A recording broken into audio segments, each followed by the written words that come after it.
빌립보서 1장 1절에서 11절까지 말씀을 교독합니다. 그리스도 예수의 종 바울과 디모데는 그리스도 예수 안에서 빌립보에 사는 모든 성도와 또한 감독들과 집사들에게 편지하노니, 하나님 우리 아버지와 주 예수 그리스도로부터 은혜와 평강이 너희에게 있을지어다. 내가 너희를 생각할 때마다 나의 하나님께 감사하며 간구할 때마다 너희 무리를 위하여 기쁨으로 항상 간구함은 너희가 첫날부터 이제까지 복음을 위한 일에 참여하고 있기 때문이라. 너희 안에서 착한 일을 시작하신 이가 그리스도 예수의 날까지 이루실 줄을 우리는 확신하노라. 내가 너희 무리를 위하여 이와 같이 생각하는 것이 마땅하니 이는 너희가 내 마음에 있음이며 나의 매임과 복음을 변명함과 확정함에 너희가 다 나와 함께 은혜에 참여한 자가 됨이라. 내가 예수 그리스도의 심장으로 너희 무리를 얼마나 사모하는지 하나님이 내 증인이시니라. 내가 기도하노라 너희 사랑을 지식과 모든 총명으로 더욱 점점 더 풍성하게 하사 너희로 지극히 선한 것을 분별하며 또 진실하여 허물 없이 그리스도의 날까지 이루고 같이요. 예수 그리스도로 말미암아 의의 열매가 가득하여 하나님의 영광과 찬송이 되기를 원하노라.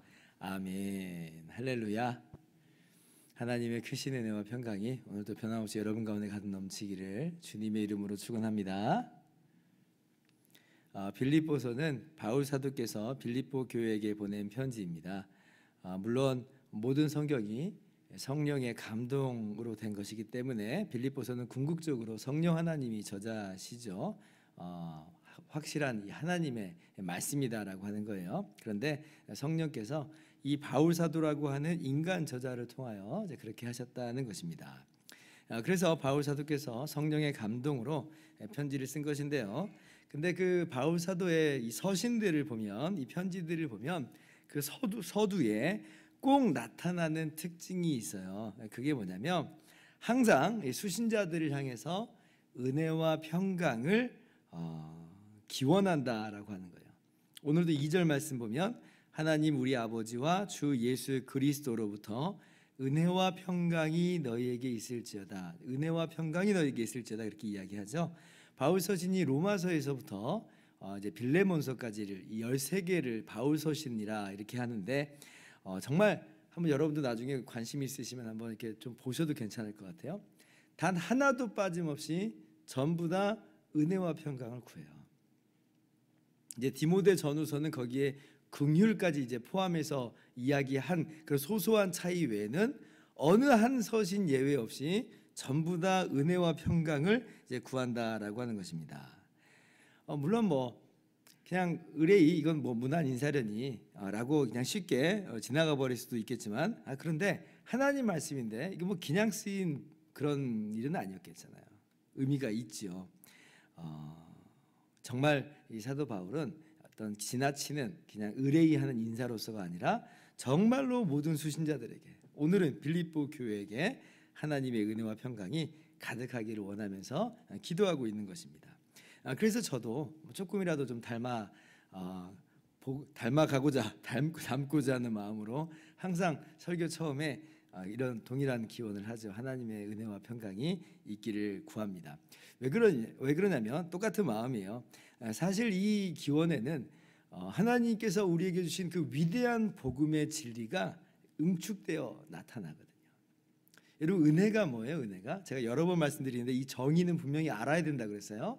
자격 없는 자에게 거저 주시는 하나님의 호의라고 그랬어요.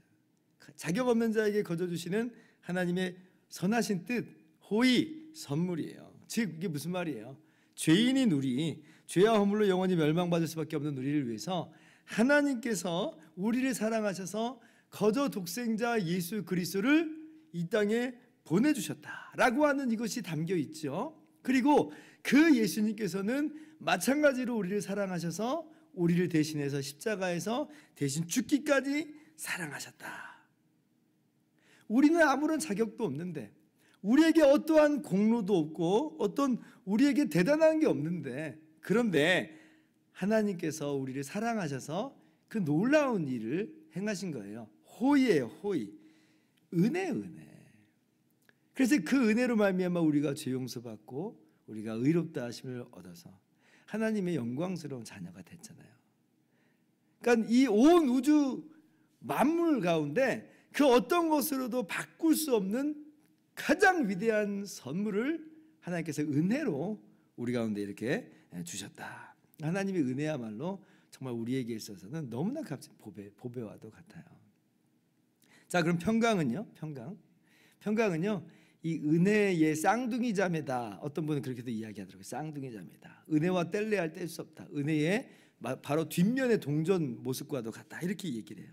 왜 그러냐면 이 은혜로 말미암는, 은혜와 동시에 주어지면서 은혜로 말미암는 결과예요. 이 은혜로 말미암아 어떤 일이 벌어진 것이냐라고 할 때에 우리가 하나님과 화목하게 되었다. 우리가 하나님과 평화를 누리게 되었다라고 하는 거예요. 여러분, 예수님께서 십자가에서 죽으시고 부활하신 다음에 제자들에게 찾아오시잖아요. 그때 제자들에게 찾아오셔서 뭐라고 말씀하세요? 여러분 기억하실 거예요? 너희에게 평강이 있을지어다. 아니, 예수님 다 부인하고 또 예수님 잡혀갈 때 나물러라고 도망갔던 그 제자들인데, 그런데 바로 그 제자들에게 찾아오셔서 그들의 모든 죄화물을 위해서 십자가에서 죽으신 거잖아요.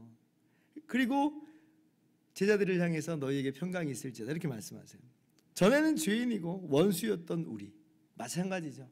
하나님의 진노와 심판 아래 있던 우리예요. 그런데 예수님께서 십자가에서 대신 죽으심으로 말미암아 이러한 모든 하나님의 저주와 진노와 심판이 다 해결돼 버린 거예요. 주님이 다 담당하셨어요. 더 이상 어떠한 정죄가 없어요. 그러면서 주님의 이 은혜로 말미암아 우리에게 동일하게 선포되는 메시지가 뭐냐면 너희에게 평강이 있을지어다. 우리가 하나님과 화목하게 되었다. 하나님과 평화를 누리게 되었다라고 하는 거예요.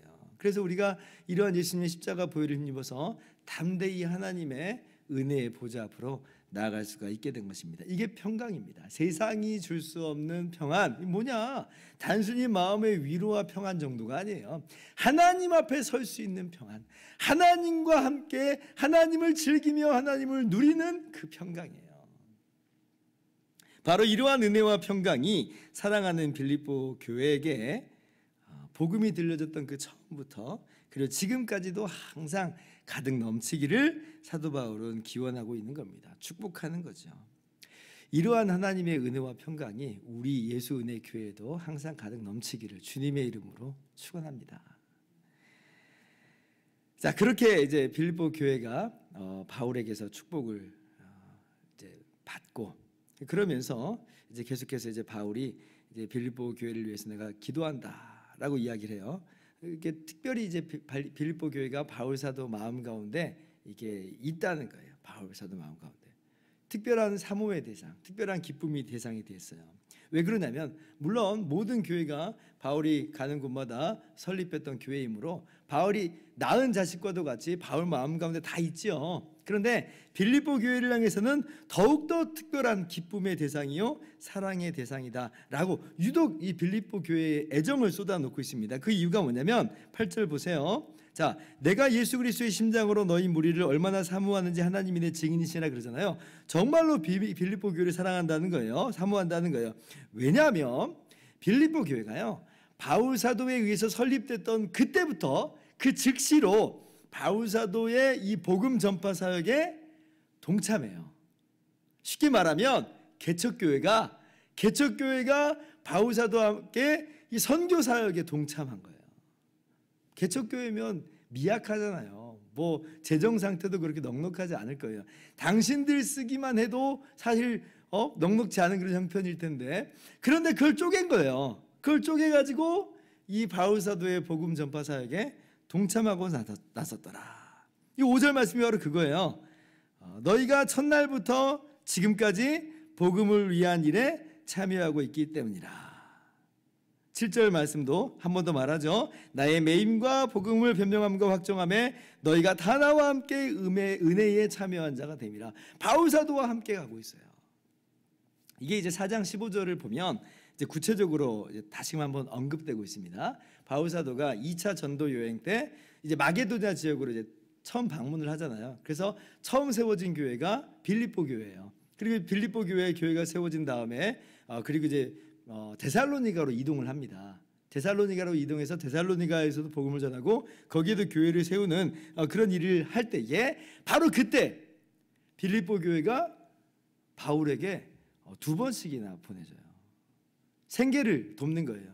그러니까 바울 사도가 복음을 전하는 데 있어서 거침이 없도록, 걸림돌이 되지 않도록, 걸림돌이 없도록 바로 도와요. 아니 엊그제까지만 해도 지금 빌립보 교회가 바울 사도의 이 양육을 받았던 개척 교회인데, 근데 지금 데살로니가에 간 그 바울을 향해서 우리가 함께 동참하겠습니다. 우리가 직접 가지는 못하지만 바울 사도와 함께 그 일을 하고자 하는 그 마음에 참여를 했다는 것이에요.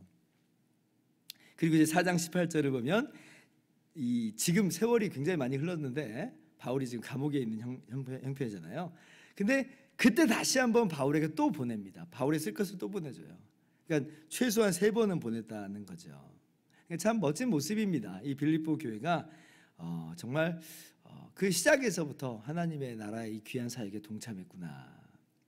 물론 이제 빌립보 교회에 항상 멋진 모습만 있는 건 아니에요. 뭐 환상적인 모습만 우리가 꿈꿀 필요는 없습니다. 그런데 이 모습만큼은 정말 너무나도 훌륭한 모습인 거죠.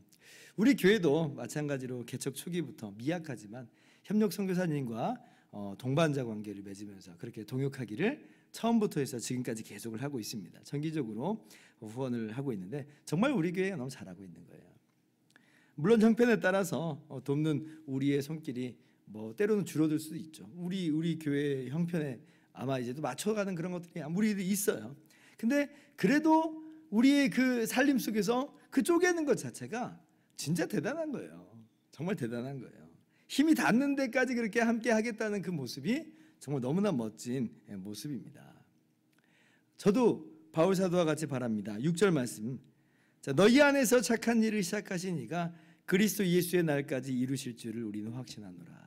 이것은 빌립보 교회에 심겨진 예수 그리스도의 생명이 주님의 날까지 계속 풍성하게 이루어지기를 바라는 마음이면서 또 어떤 의미를 담고 있냐면 빌립보 교회가 동참하고 있는 이 복음 사역이 주님의 날까지 계속 이루어지기를 바라는 이제 그런 마음도 함께 아울러 담겨져 있는 것이죠. 우리 교회가 주님 오시는 날까지 바로 그렇게 주님의 이 위대한 사역에 힘을 다하며 또 그렇게 잘 감당하며 나가는 멋진 교회가 될 수 있기를 바랍니다. 주님의 사랑이 더욱더 풍성하게 깨달아짐으로 말미암아 또 그리고 더욱더 경건하고 거룩한 교회의 모습으로서 아름다운 이런 의의 열매를 맺어가는 우리 예수 은혜교회가 되기를 주님의 이름으로 축원합니다. 기도하겠습니다.